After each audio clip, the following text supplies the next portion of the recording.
विष्णु प्रसाद खनालको तर्फबाट देश तथा विदेशमा रहनुहुने दाजुभाइ दिदीबहिनी आमा बुवा सबैलाई चाहिँ म अहिले छेडाघाट नगरपालिका वार्ड नम्बर 2 साबितको 2 अहिलेको 3 म तपाईको चोर्ता साइना हाम्रो यो मान्ने जगन्नाथ मन्दिर नजिकैबाट मैले तपाईहरुलाई सम्झिरहेको छु। एउटा संकल्पका साथ मैले के सम्झन चाहन्छु भन्दा हामी जुन देवी देवताहरूलाई हामी पुज्ने गर्छौं, साँच्चै पनि हामी एउटा देवताका चाहिँ हामी एउटा देवतालाई मान्ने हिन्दू धर्मावलम्बी भएको कारणले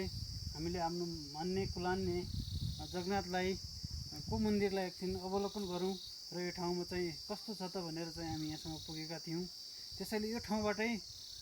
तपाईहरुलाई मैले सम्झन चाहन्छु कि अब सबै हामी दाजुभाइ तथा दिदीबहिनी सबै इष्टमित्र आमा बुवा हाम्रो गाउँका सबै मान्ने गुन्ने सब भलादमी शिक्षक बुद्धिजीवी सबै हामी चाहिँ एउटा एक भएर अगाडि बढेर हामी चाहिँ यस्ता मन्दिरहरू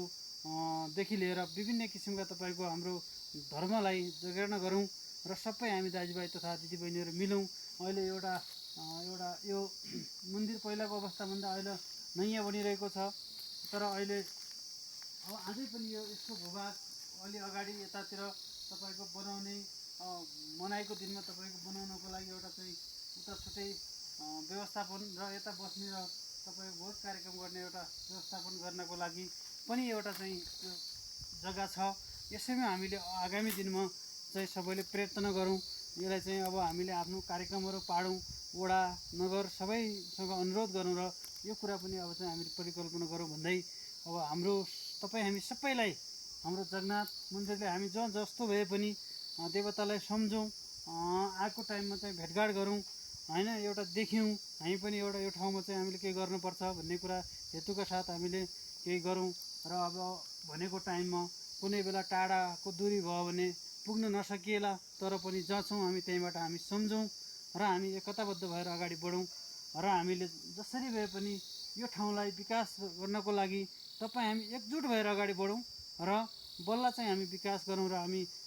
जगन्नाथ देवतालाई साँची राखेर भनौँ हाम्रा विगतमा भएका तिता मिठा कुराहरूलाई बिर्सौँ र हामी अब नयाँ चरणबाट कसरी अगाडि बढ्न सकिन्छ, यो समाजलाई कसरी अगाडि बढाउन सकिन्छ र हामी कसरी अगाडि बढ्न सकिन्छ, हाम्रा नयाँ पुस्ताहरूलाई कसरी अगाडि बढाउन सकिन्छ भन्ने कुरा चासो र चिन्तनका साथ अगाडि बढौँ र अब हामी एउटा संकल्प गरौँ। मैले तपाईहरुको अगाडि यो मन्दिरको अगाडिमा आएर मैले